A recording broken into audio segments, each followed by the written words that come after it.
If you don't like the folder OBS Studio saves your videos whenever you finish screen recording, this video puts you through on how to select a different folder on your PC.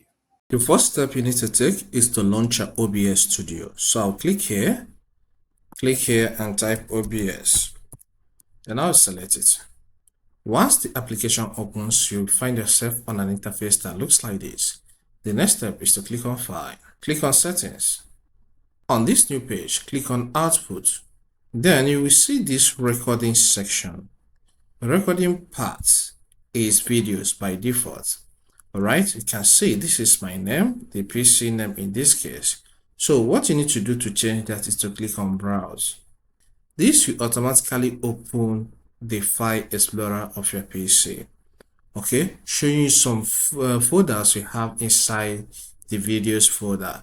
Let's say I want to have it in the pictures now. I'll click on Pictures for this pictures folder to be selected. If I want to go with a subfolder, maybe I want to save it in a subfolder I created by myself. Let's say in this one named Godwin Tech. All right, I'll click on it. Then I'll click on Select Folder. The next step is to click on Apply. Then click on OK.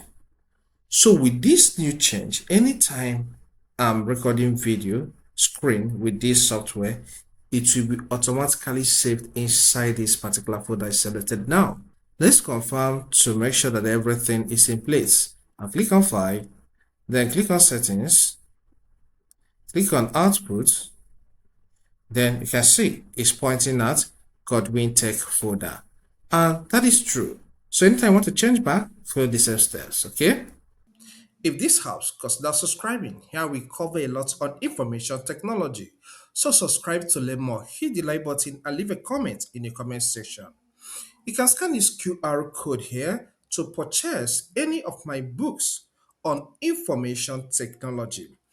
Everything is simplified with illustrations, so you will like whatever that is inside those books. Thank you and see you some other time.